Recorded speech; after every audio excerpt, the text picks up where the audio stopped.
on. Stop the summer, I want to get off. And now, Fragments.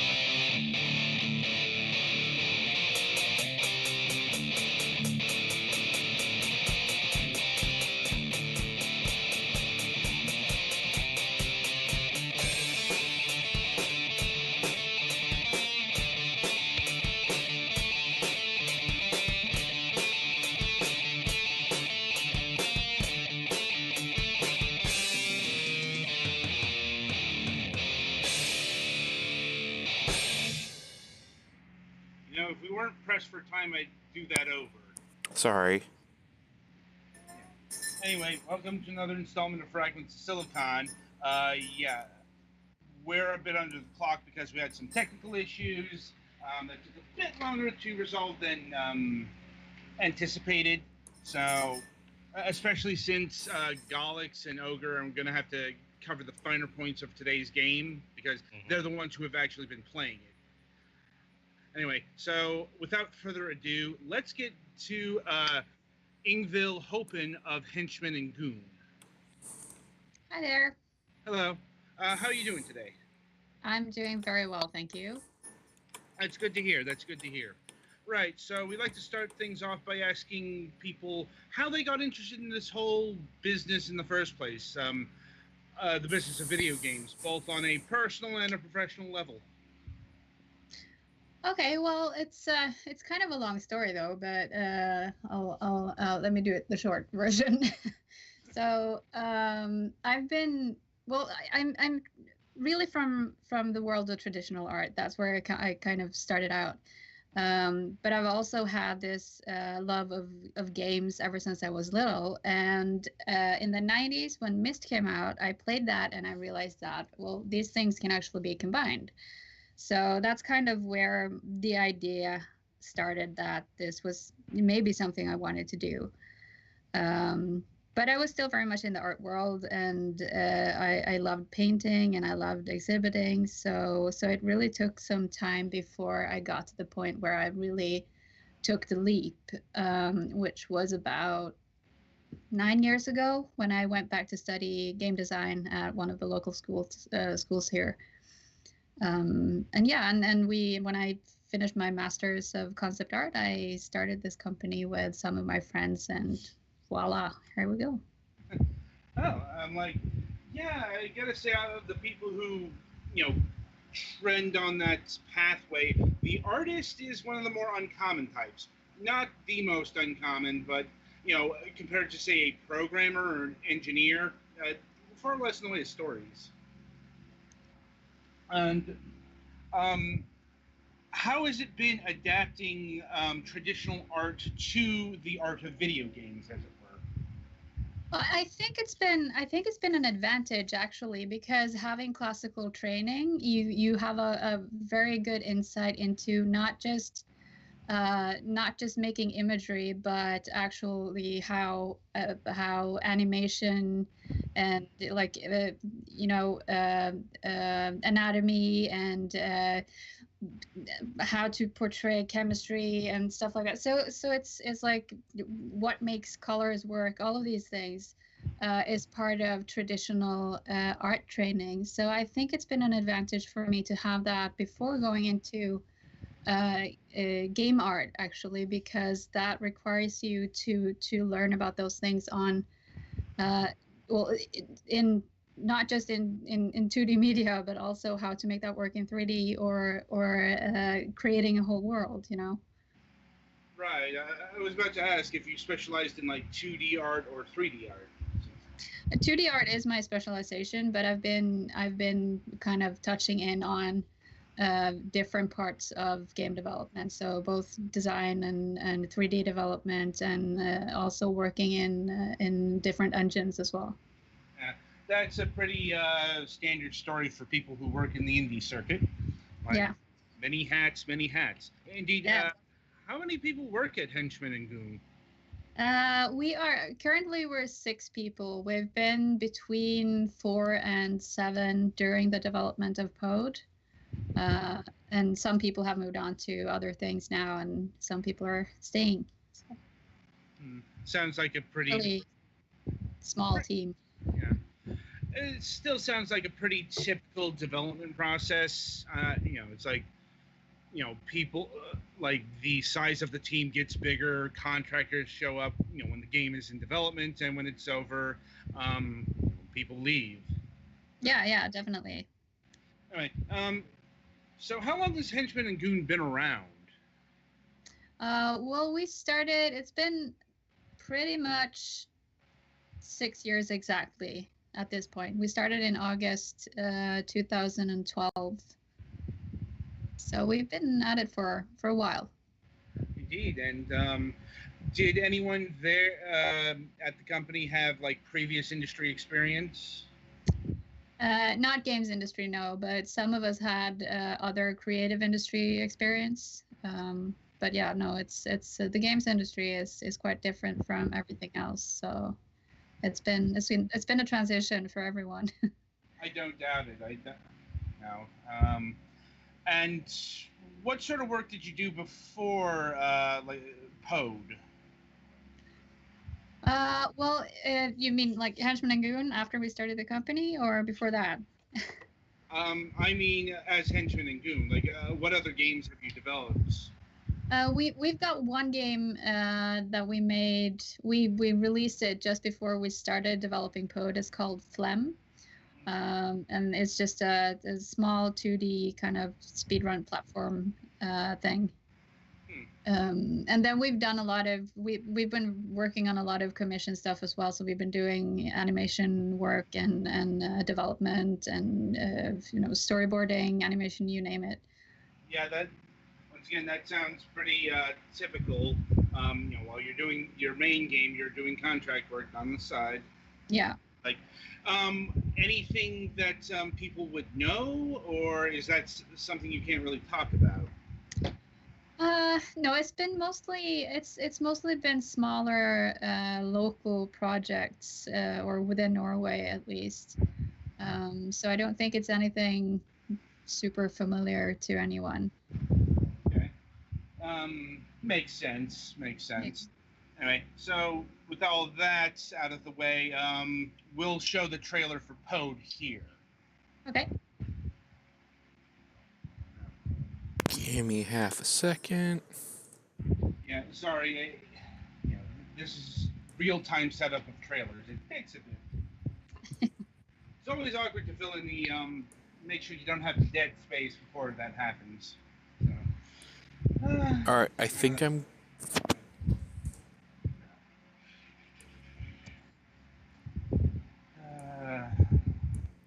Okay, I think I'm good. All right, well, play it away. 3.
All right.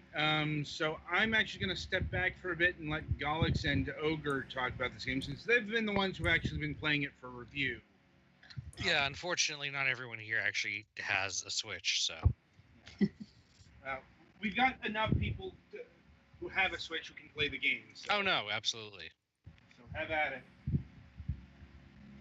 So this is Pode is a really cute puzzle platformer type thing. And I'm curious. It's a story of a little rock guy helping a falling star get back to the sky. I'm curious where that came from because it sounds familiar, even though it sounds pretty unique. Yeah, it's the story. The start of the story is actually one of the first things we kind of pinned down for this game, and it was just one of the first ideas that kind of popped out of nothing. After figuring out that I wanted I wanted two characters with different abilities to kind of play off of each other. And so this thing with light and magnetism, I don't know, it just kind of felt very natural. And then the rock and the star thing was just a natural thing again to follow up on that. So I think part of it is we had a game with a falling star as a spirit companion recently too. So that might be what I was thinking of. But yeah, it's a really cute idea for a thing. It definitely seems co-op minded. I assume you designed it that way first, and then you kind of went back and made it playable single player.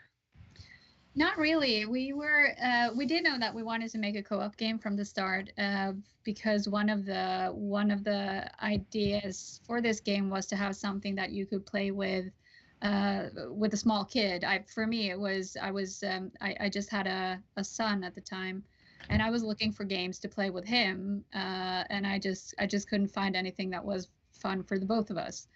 That So makes sense. yeah, so we did know definitely that we wanted to make a co-op game, but at the same time we were very clear that we didn't want to punish anyone for not having anyone to play with. So the whole two kind of game modes were something that we were working on from the very beginning. But yeah, it's the main idea was the co-op play, and then trying to make the single player experience work as the game kind of progressed. I did notice one thing that seemed kind of like a single player adaptation, which is that you get the Glow the Star, his special ability kind of comes in after the first couple things, so you've had some time to get used to Boulder's powers first. Is that was intentional? Yes. That said, for the fairly limited amount of things that you can technically do, there are a lot of interesting ways to use them, I think. Like, you get a lot of mileage out of, like, the glowing and floating, and then a lot of mileage out of the swallowing and shooting and the teleporting thing. Yeah. So yeah, that was because of us kind of targeting younger kids as well. We felt it was important not to kind of overload people with choices and with mechanics to learn and different abilities to remember throughout the game. But rather have this smaller set of abilities that we could kind of figure out how can we play around in this world with these abilities.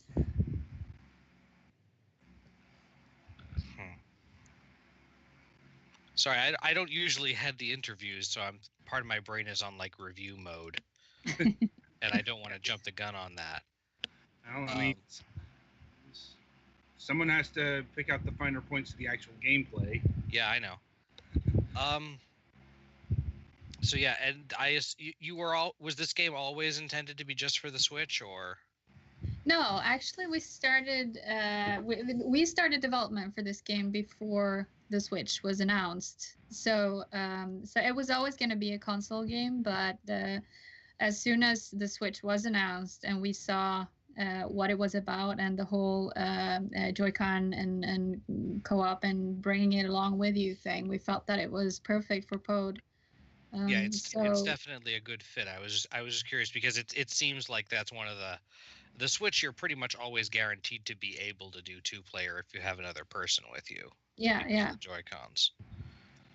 Yeah, no. So we felt it was just like made for our game, and so we turned around fairly quickly at that point and just decided that we needed to go for the Switch.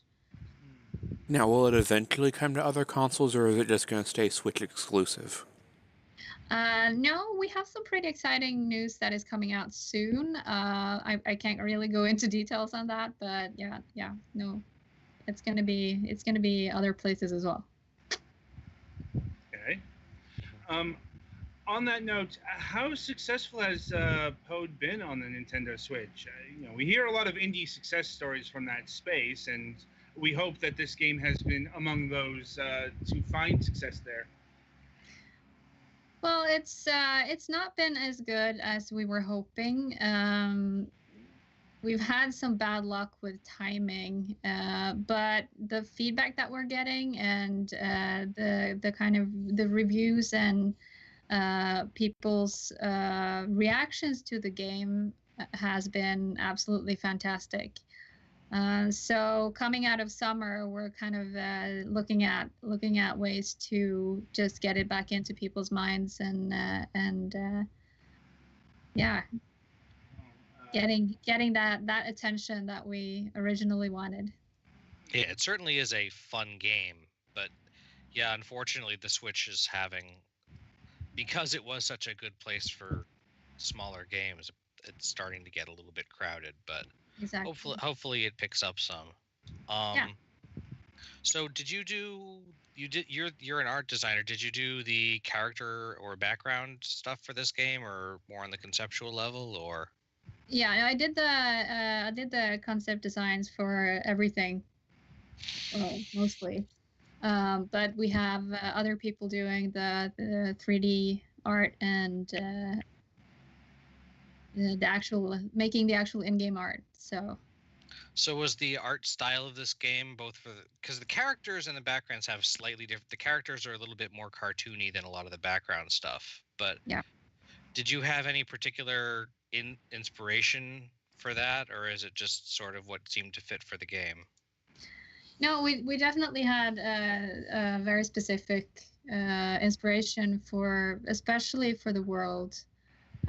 So one of the things that for me, coming from traditional art, I've been one of my favorite eras is the Norwegian National Romantic era, which has a lot of these very, very kind of atmospheric environment paintings that is just like full of color and light, and you can kind of get lost in the stories and the environments. So that's been a big part of the inspiration for this game, as well as other aspects of the same era, where with rose paintings and embroideries for the flowers, and like everything that's growing has been inspired by rose painting and flower embroideries from that era. Yeah, it's a very bloomy, like not like in the sense of the visual effect bloom, but in the sense of a lot of the things that your characters are doing is making stuff. Like obviously, Glow makes plants bloom in the normal way, but the magnetism also, Boulder's magnetism also makes a lot of the like rocks crack open into flower-like designs, and I found that very interesting. Yeah, that was something that came out of the whole designing a game for to play with small kids, where if you play, so what we wanted to do was to make it fun for both, like if it's a 3-year-old and a 30-year-old playing together, we wanted it to be fun for both of them. So we kind of needed a world that felt like you could just hang out, you could just move around and look at things and make things happen without having to do difficult puzzling or figure out how everything works everywhere you go, Mm-hmm. So having that kind of living breathing world was it's been very important to this game, I think. Also, I'm going to give you kudos for a really nice quality of life thing in that there are collectibles and things that are kept track of throughout the game, and on the pause menu there's a really nice keeps track of where the ones you're missing are. Yeah. Because I've had some games that are really headaches about, okay, where was the thing I missed? Yeah, no, we just wanted, so from the start we wanted people to have a fairly relaxed relationship with this game, and especially where we don't need people to be stressed out, we've just tried to make it as easy to understand as possible. I suppose on that line of thinking, have there been any feedback from parents about this game, given that was the primary focus? Yeah, that's been overwhelmingly positive. Actually, we've had a lot of parents getting in touch and kind of thanking us for the bonding experience that they were able to have with their kids, and that they were able to bring their kids into the world of gaming with something that's just beautiful and non-violent and non-destructive, and just kind of have fun together. So that's been, I think that's really one place where we hit the nail on the head. Well, that's good to hear. Because these kind of games aren't the most common on the market. Although, when it comes to the indie, there are a lot of types of non-violent experiences. Yeah. Anyway, so in terms of getting the game back into the eye of the consciousness, does that extend to like additional content, DLC, new characters, or even like a physical edition? Well, we are discussing different things, but it's not looking like there's going to be any DLC or additional characters at the moment.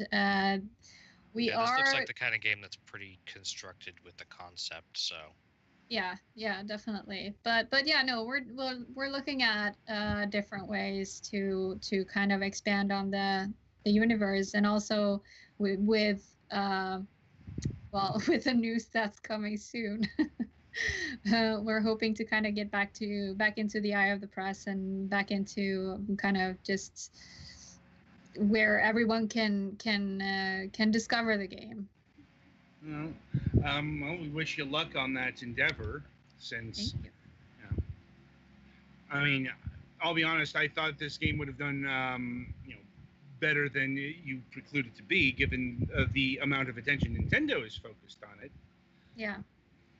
It seems to us really that it's been a timing issue mostly, which means that we're feeling confident that there are things that we can do about it, and right. Yeah.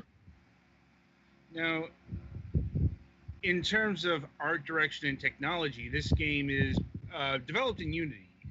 Yeah. And I think I saw in the trailer that it got an award for that, like an art award.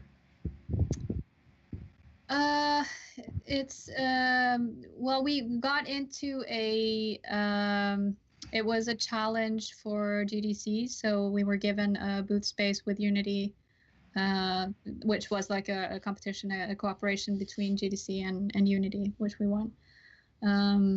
Yeah. Oh, neat. Like, I mean, the art direction really does shine through. And is there any sort of like traditional Norwegian folklore entwined into, like, beyond the art direction? You mentioned that, but like in terms of like stories influencing the design or anything like that? Well, it's not any specific stories, but we have, so we kind of have the underground people. I don't know what the correct English term would be. But we have this. Usually works, yeah. Yeah, so the kind of the undergrounders, which are the elementals and fairies and trolls and that entire world. So the whole kind of inside the mountain thing is that's close to our kind of cultural heritage. Mm-hmm. Oh, that's good. Oh, that's good to hear. It's just we've been playing a lot of games that have a explicit cultural heritage representation. Like, yeah, just kind of a interesting coincidence of timing. Yeah. So how long is the game in general? We've estimated between 6 and 8 hours to play through the whole thing, Depending on on how good you how are. quick, how quick people are to solve the puzzles. I made it to the second tier of rooms, and that was in like 3 or 4 hours, I think. So Sounds about right. and then there's like that second tier of 2, and then there's at least one more above that. Yeah. Are there any more, like, do you continue introducing mechanics gradually throughout the thing, or is the leaving your glow behind powers more or less the last major thing you get? It's not the last one, but there is another one closer to the end that kind of changes the way you can do things. Okay. So you can actually go back and do things in a different way, if you will. That's interesting, because there were certainly some puzzles that were tricky to do the way that... yeah, there was one in the room with the frozen pond. There was a puzzle I kind of got stuck on for a while just because we couldn't find the right angle. I was playing with a friend, and we couldn't find quite the right angle to shoot at to get out of the sunken area. Oh, yeah. Yeah, that can be a tricky one sometimes. Mm-hmm. But yeah, I know generally I've had a lot of fun with it, and it's a really cute game, and I think you've done a really good job of making a game that's good for like parents to play with their kids, because I can definitely see that being, unless the parent is like super aggressive about wanting to solve puzzles optimally, and then the kid's like, but Daddy, I was trying to get that right.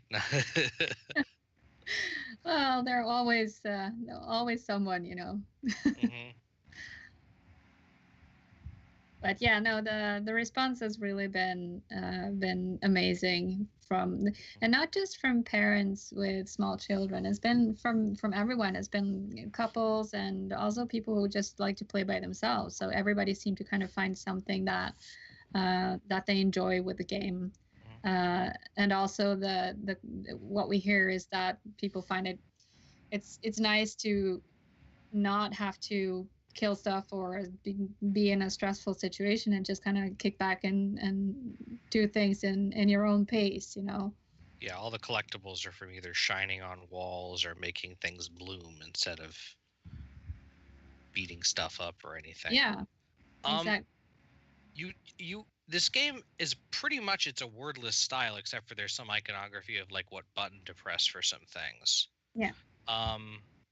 Was that an important part of your design process, or was it just something you decided on because you thought you could do it without needing anything more complicated? Or no, it's more an accessibility issue, really. We wanted it to be I mean, this is a game for kids that haven't learned to read yet as well.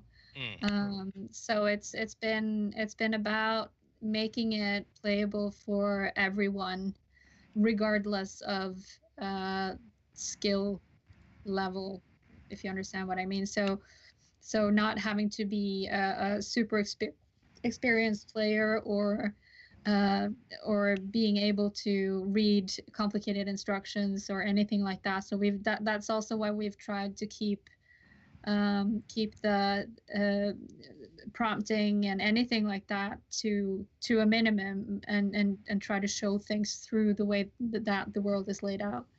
And the wall glyphs, which are usually what gives you the instructions, are in a very distinctive style. Yeah. I think reminds me of some Norwegian like carvings and stuff. Oh yeah, definitely. The murals have been one of the inspirations for that. Has actually been the Viking carvings, like stone carvings and things like that. Mm-hmm. So we wanted to kind of bring that into the more informative bits, if you will, for the game as well. That makes sense.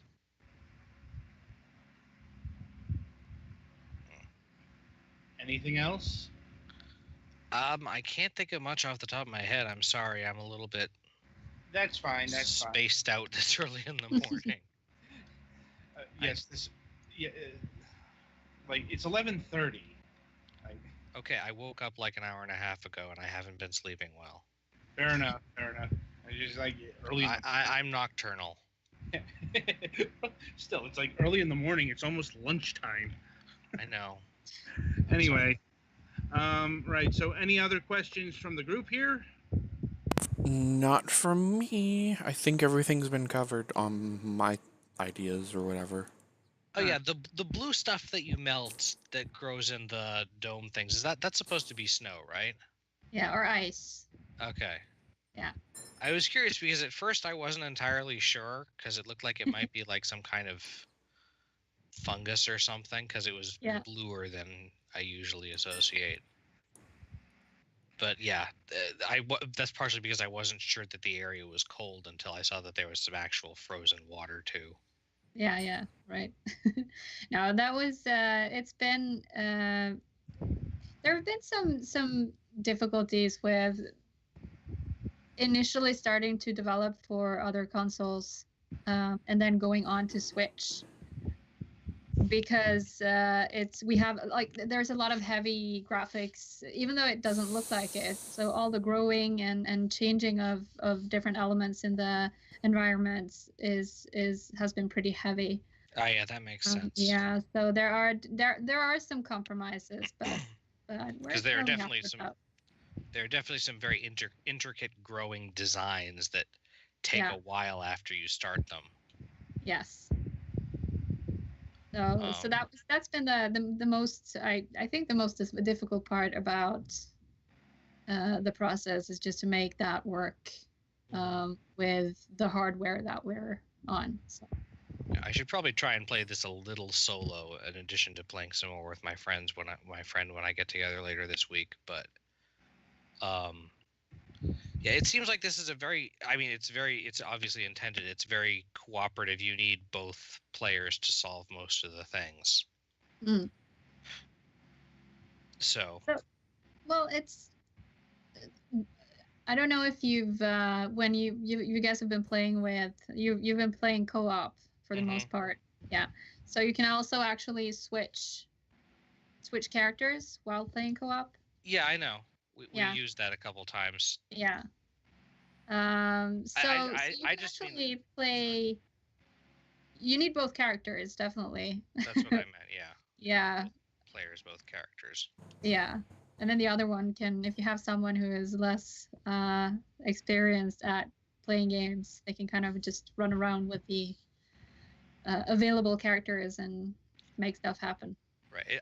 I guess what I meant is that it seems like a lot of the time it helps to have good coordination between the two, so that like you can do things a lot faster if you're doing things at the same time instead of just doing one and then the other. Yeah, that's true.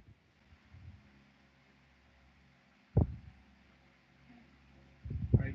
So you good, Gallix? I think so. All right. So I guess I'll end things by asking about, have you developed any ideas beyond the Pod project? Or is it still a bit too close to the ending of that to really talk about? Well, we have started something new. It's a bit early to go into any details on that. But yeah, no, we're moving on. That's about what I thought. All right. So I think that'll about do it.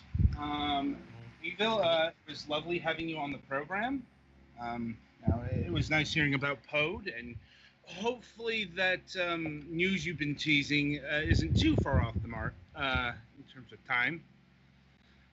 Anyway, the game is Pod. It's available now for the Nintendo Switch. It retails for $24.99, and it's very co-op centric. So if you've either got friends or siblings, kids, whatever, be sure to pick it up today. I'm looking forward to reviewing it. Neat. Right. So just wanted to say thank you for having me and for playing the game. Yes, thank you for coming. Yeah, no problem. Anyway, coming up on our main show tomorrow, we have Anthony Marinello, however you pronounce that, names, of Katsu Games. They are a mobile-focused developer, but they just released their first game, Sausage Bomber, on PC and Mac, although not on the Steam store, interestingly enough. And they just released a game called Warhammer Doomwheel, or Doomwheel, depending on which press materials you're reading. It's a bit confusing. Anyway, been a while since we've had a mobile developer on the program, so I'm looking forward to hearing about how that space has been faring in recent times. So, until tomorrow, I wish you good gaming.